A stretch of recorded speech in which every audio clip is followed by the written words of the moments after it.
Imagine a world where two of the most iconic sitcom families of the 80s and 90s, the Winslows from Family Matters and the Huxtables from The Cosby Show, cross paths. In this crossover event titled A Family Affair, Carl Winslow is invited to a prestigious police banquet in New York City and decides to take the whole family on a road trip from Chicago to Brooklyn for a fun-filled vacation. Of course, Steve Urkel manages to tag along, despite Carl's best efforts to leave him behind.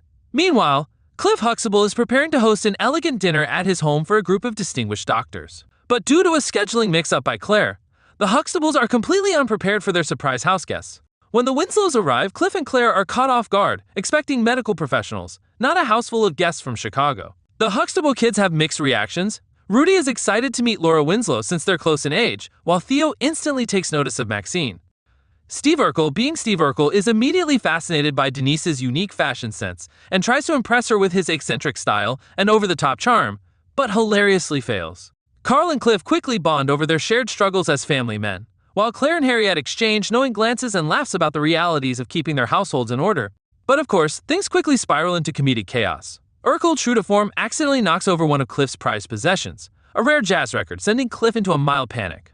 Elsewhere in the house, Vanessa and Eddie Winslow engage in a passionate debate over music, with Vanessa defending classic R&B while Eddie argues that New Jack Swing is the future. Meanwhile, Theo and Waldo, realizing they both love sneakers and basketball, decide to venture out to a local cafe in Brooklyn, but get completely lost trying to impress a group of girls. This forces Carl and Cliff to team up and search for them, leading to a hilarious sequence of them asking for directions, only to get even more turned around in the city. Back at the house, Steve convinces Denise to help him with a fashion project, which somehow results in a disastrous mix of glue, glitter, and a wardrobe malfunction that leaves Denise shaking her head. Meanwhile, in the kitchen, the younger kids attempt to make dinner as a peace offering.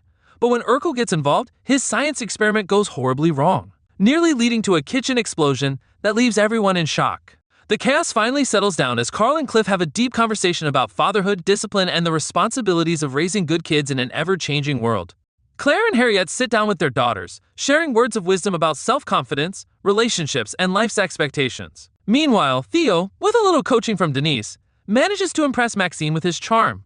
Unfortunately for Steve, his own romantic aspirations are crushed when he gets politely rejected by Denise, though that doesn't stop him from dramatically vowing to return one day. The night ends with the family sitting down for a dinner filled with laughter, storytelling, and lighthearted teasing. Just as the Winslows are preparing to leave, Urkel stumbles upon one of Cliff's exercise machines and, in true Urkel fashion, sets off a chain reaction of accidental destruction that leaves everyone in hysterics. As the Winslows finally head out, Steve shouts, "Farewell, my dear Denise, I shall return," causing Denise to let out an exhausted sigh as the Huxtables and Winslows share one last laugh. This crossover would be the perfect blend of both shows' signature comedy, heartfelt family moments, and iconic character dynamics. Seeing Cliff and Carl navigate parenthood together, Claire and Harriet sharing their wisdom, and the kids forming new friendships would make for an unforgettable episode. The humor would come naturally from Urkel's antics, Theo and Waldo's misadventures, and the Winslows adjusting to life in the Huxtable household. But at the core of it all, the episode would emphasize the importance of family, friendship, and the occasional chaos that comes with it. It would be a true celebration of two beloved sitcoms that defined a generation. Just imagine the audience reactions, the laughter, the nostalgia, the absolute joy of seeing these two families share the screen. This is the kind of crossover that would have been legendary. So, what do you think? Would The Cosby Show and Family Matters crossover be one of the greatest sitcom events of all time? Let us know in the comments, and don't forget to like and subscribe for more deep dives into classic TV history.